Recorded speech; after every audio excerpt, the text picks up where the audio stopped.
এই বোলে জাহা পানী তাহাৰ তেওঁ অলপ থমকিছে হেৰি কৰিছে বোলে। নমস্কাৰ, মই ইউটিউব চেনেললৈ স্বাগতম জনাইছোঁ। এতিয়া মই আছোঁ বৰপেটাৰ চেঙাৰ শ্ৰীমন্ত শংকৰদেৱৰ ভৰিদা ঘাটত। এই ভৰিদা ঘাটখন আপোনালোকক মই ভিডিঅ'ৰ জৰিয়তে দেখুৱাবলৈ আহিছোঁ। এতিয়া মোৰ লগত হেমেন দাস আহিছে, তাৰ লগতে মই আহিছোঁ। গতিকে মই যিহেতু নতুনকৈ ইউটিউব চেনেললৈ আহিছোঁ, নতুন মোৰ ব্লগটো পিলপিলা ব্লগ। গতিকে এই ব্লগৰ জৰিয়তে আপোনালোকক আজি হেমেন দাসৰ ওচৰতে তাকে লৈ আহিছোঁ। গতিকে মোৰ ভিডিঅ'বোৰ চাই থাকক। ইয়াৰ ভিডিঅ'বিলাক চাই থাকিব। নতুনকৈ খুলিছে, অলপ কথা কোৱাত মানে থৰবোৰ লাগিব পাৰে, তথাপি আপোনালোকে ক্ষমা কৰিব আৰু ভিডিঅ'বোৰ চাব। ভাল ভিডিঅ' কণ্টেণ্ট দি থাকিব, তো ভিডিঅ'বোৰ শেষলৈ চাই থাকিব। এতিয়া মই এই শংকৰদেৱ ভৰিদা ঘাট সত্ৰখন কেনেকৈ স্থাপন হৈছে, কেনেকৈ হৈছিল, এই আমাৰ এইটো খুৰা তেখেতে অকণমান কৈ দিব। খুৰা, এই কেনেকৈ স্থাপন হৈছিল সত্ৰখন, অকণমান আপুনি মোৰ ভিডিঅ'ৰ জৰিয়তে অকণমান কৈ দিয়ক। আচ্ছা, মই শ্ৰীমন্ত শংকৰদেৱ পুৰুষ সংহতি সত্ৰৰ কাৰ্যকৰী সভাপতি। আজি 2004 পৰা ৰিটায়াৰৰ পিছৰ পৰাই মই ইয়াত সভাপতি হেৰিতে ৰাইজে মোক ৰাখিছে আৰু লাহে লাহে মই এই সত্ৰখন আগবাঢ়িছে। ইয়াতে প্ৰথমে যেতিয়া সেই আপাৰ আছামত গণ্ডগোল লাগে, হাতী গড়ালৰ পৰা ওলাই যায়, তেতিয়াই আমাৰ গুৰুজনাৰ জোঁৱাইক মানে হেৰি কৰে। তেওঁ মানে কৈছিল ৰাজাই বোলে যোনপিনেদি হাতী ওলাই যায় তেওঁ মানে ইয়াতে মানে হেৰি কৰিব, শাস্তি দিম, তেওঁক মৃত্যুদণ্ড দিম। মাধৱদেৱ আছিল তেওঁৰ লগত আৰু শংকৰদেৱৰ আমাৰ গুৰুজনাৰ জোঁৱাইক আছিল, তেওঁৰ নামটো আছিল মই পাহৰিলোঁ, হৰিদেৱ নে কিবা আছিলে। যিয়ে নহওক, তেওঁ হেৰি কৰলাক। তেওঁ 7 দিন তেতিয়া এই পালনাম পাতিছিল। তেওঁ হেৰি কৰে, বহুত দিন থাকলাক। 6 মাহ থকাৰ পিছত তেতিয়া মন্ত্ৰী বৰ বুদ্ধিয়ক আছিল। মন্ত্ৰী ক'লা বোলে, প্ৰভু এইটোতো এনেকৈ ৰাখিলে নহ'ব, গঁৰালত এখেতসকলক বন্দী কৰি এখেতসকলক বিচাৰক লৈ আহ। তেতিয়া সেই বিচাৰত তেওঁলোকক প্ৰথমে সুধিলাক মাধৱদেৱক ক'লা, তুমি বিয়া বাৰু কৰাইছা নে? মই বিয়া বাৰু কৰা নাই, মই বৰলা ইয়াৰ কোনো নাই, কাণ্ডতাও নাই, হেৰি নাই। তেতিয়া তেওঁক এৰি দিলে। দ্বিতীয় তেওঁ ক'লাক বোলে মোৰ ল'ৰা ছোৱালী আছে, বোলে ইয়াক কাট। তেওঁক মানে সেই হেৰি কাটাৰ পিছত সিদিনাখন 7 দিনা নাম পালনামো শেষ হ'ব। তেওঁ বাৰে গুৰুজনাই ওলাই আহি চাই আছে, মাধৱদেৱো অহা নাই, তেওঁ জোঁৱাইকো অহা নাই। তাৰপিছত দেখিলেগৈ দূৰত খুব মলিন বদন হৈ মানে আহি মাধৱদেৱ আহি ওলাইছে। তেতিয়া মাধৱদেৱক তেওঁ সুধিলাক, কি হ'ল? বোলে নাই, আপোনাৰ জোঁৱাইকক ৰাজে কাটিলে, মই কোনোমতে হেৰিছোঁ, আহক কাটক, একো নাই, তেওঁৰ আপত্তি নাই।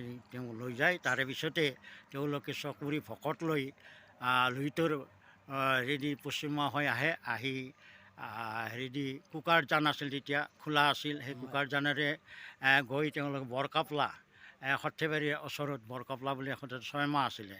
তাৰ দেখিলে কি তাত নানান বেমাৰ হোৱাৰ পিছত আমাৰ ওচৰতে বৈৰাবিল আছিল। তেতিয়া মৰা চাউল খোৱা নাছিলে, ব্ৰহ্মপুত্ৰৰ আছিলে। আৰু এইটো চাউল খোৱাটো লুইতৰ মানে ভাগিনীয়েক বুলি কয়।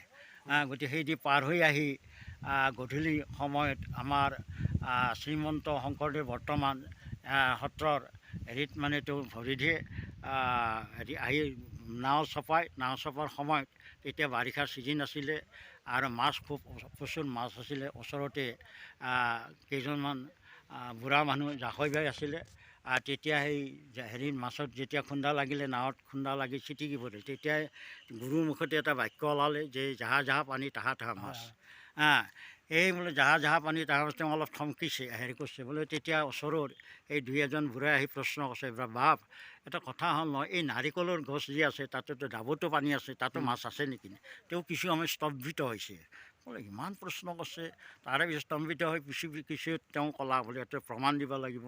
তেওঁ মনেদি ভাবিলা, ঠিক আছে, এটা পাৰি লৈ আহা। এই ডাব এটা পাৰি আলি, এইটো মানে আনুমানিকহে, আমিও নাজানো, আমি বহু 4-500 বছৰ আগৰ কথা, বহুত বছৰ আগৰ কথা, আমিও নাজানো। যিয়ে নহওক, এইটো প্ৰবাদ হৈছে, আমাৰ হেৰিটো দিয়া হৈছে, সত্ৰৰ হেৰিটো দিয়া হৈছে এই বস্তুটো, আৰু লোকপ্ৰবাদো হৈ আছে, জাহা পানী তাহা মাছ। গতিকে তেতিয়াৰ পৰাই তেওঁ ক'লা, 2টা পাৰি আনিলে, এটাত থলোঁ, 2টা আনিলে, কিন্তু এটা ধৰি কেনে মাছ পোৱা বুলি শুনিছোঁ। আমিতো দেখা নাই, আমি বহুত আগৰ পৰা 4-500 বছৰ আগত। আৰু তাৰপিছত তেওঁ এৰাতি থাকে, ধূপ ধূনা জ্বলাই ইয়াৰ পৰা ৰাতিপুৱা তেওঁ গুচি গ'ল। ইয়াততো নসম্ভৱ আমাৰ গৈছিল। তাৰপিছত তেওঁ ভটিয়াই গ'ল বৰপেটাৰ ওচৰত বাৰাদি সত্ৰত, তাতেই গোহালি আছিল। আৰু তেতিয়া সেই মাধৱদেৱৰ মাক মৰা সেই চোৱাই দিয়ে তেওঁ সেই চখ কৰি ভকত লৈ আহিলে নাও দি আহি তেওঁ তাতে মাধৱদেৱক থৈ তেওঁ সোণপুৰা ভেটি আছে তাত 4জন গুৰু হেৰি হৈছিল বৰপেটা সত্ৰৰ ওচৰত তাতে মানে তেওঁ হেৰি কৰিলাক তাৰে পিছত আৰু সিপিনে হৈছে সেই সময়তে তেওঁ আহিছিল তেতিয়া তাৰপিছত মানে একো চিন চাপ নাছিল আমাৰ গাঁৱৰ মানুহ আছিল সেই এজন তাতে সেই বন্তি জ্বলাইছিল এটা হেৰি কৰি সেই মানুহবিলাকো মৰিলে কোনো নাই তাৰপিছত এটা সৰু নামঘৰ হ'ল তাতে সেই ৰবিবাৰে ভাগৱত পাঠ হয় সেইও মানে হেৰি হ'ল হোৱাৰ পিছত এই জৈ আছোঁ তাৰপিছত অলপ হেৰিৰ পিছত মানে হেৰি হ'ল এই একো কৰিব পৰা নাছিল মাটিখিনি দখল কৰিলে আৰু বহুত ৰাইজে লগ লাগি এইবিলাক নামঘৰৰ ভিডিঅ' সাজিলে ৰাইজে হেৰি গভৰ্ণমেণ্টৰ পৰা বিশেষ এটা পোৱা নাই শুনিছিলোঁ কিবা তেতিয়া চাউল দিছিল কোনোবা এটা মিনিষ্টাৰতে 1 লাখ টকা পাইছিল তাৰ ভিটিটো হ'ল তাৰ ভিটিলটো হ'ল মই ভিটিটো পাইছোঁ কিন্তু এই সৰু নামঘৰ এটা পালোঁ নামঘৰটোত তাতে সেই প্ৰত্যেক ৰবিবাৰে ভকতবিলাকে ভাগৱত পঢ়া আইসকলো আহে এনেকৈ থাকোঁতে তাৰ পিছত মোক সভাপিতৰ পিছত ফণীধৰ কলিতা আছিল DC তেওঁ আছিল তেওঁৰ দিনত মাটি আগতে 12 বিঘা কৰিছিল কিন্তু 12 বিঘা কৰিলেও তাৰ কোনো চিন চাপ নাই গভৰ্ণৰৰ অৰ্ডাৰো এটা আছে মই পাইছোঁ সেই কাগজখন আছে সৰু কাগজ এখন পাতা হোৱা নাছিল তাৰপিছত এই ফণীধৰ কলিতাৰ জৰিয়তে মই এই মাটিখিনি আৰু মানে হেৰি কৰিলোঁ 12 বিঘা 10 বিঘা হেৰি কৰিলোঁ কৰি মাথা এনেকৈ 23 বিঘা 22 বিঘা 3 কঠা মাটি আমাৰ সত্ৰৰ নামত হৈছে আৰু এতিয়া আৰু ওচৰতে এখন ফিল্ড আছে তাতো প্ৰায় এৰিয়াটোত 50 বিঘা মাটি আছে আমি গভৰ্ণমেণ্টক ধৰি আছোঁ বাদবাকী মাটিখিনি আমাক দিয়ক সত্ৰকো হেৰি কৰি আছোঁ গতিকে এইখিনি আমি আগবাঢ়িছোঁ সত্ৰত মূল নামঘৰটো হ'ল নামঘৰটো হোৱাৰ পিছত এতিয়া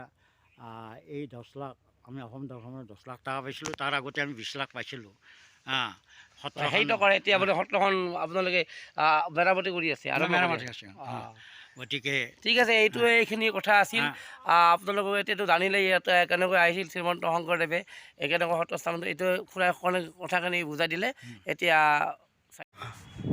এই সত্ৰখন চাওক এই বাঁহীৰ ভাগটো এতিয়া মই ভিতৰৰখিনি আপোনালোকক দেখুৱাই আছোঁ ইয়াত নতুনকৈ কাম চালু হৈ আছে এয়া চাওক ইয়াত সকলো মন্দিৰটো নিৰ্মাণৰ কাৰণে কাম হৈ আছে চৰকাৰৰ পৰা কিছুমান টকা আহিছে এই চৰকাৰৰ টকাৰে এই মন্দিৰৰ কামবোৰ হৈ আছে ইয়াত নতুন কামবোৰ চলি আছে টাইলছ লগাই আছে গতিকে মন্দিৰটো ভালদৰে বনাই আছে এতিয়া আপোনালোকে যদি কেতিয়াবা আহিবলৈ ইচ্ছা আছে ইয়াত আহিব পাৰে এইখিনি দেখালোঁ গতিকে ইয়াত বিশেষ দেখিবলৈ নাই গতিকে মোৰ যদি ভিডিঅ' চাই আপোনালোকে ভাল লাগিছে লাইক কৰিব কমেণ্ট কৰিব শ্বেয়াৰ কৰিব আৰু কাষত থকা বেল আইকনটো দবাই দি মোৰ চেনেলটি ছাবস্ক্ৰাইব কৰি দিব ধন্যবাদ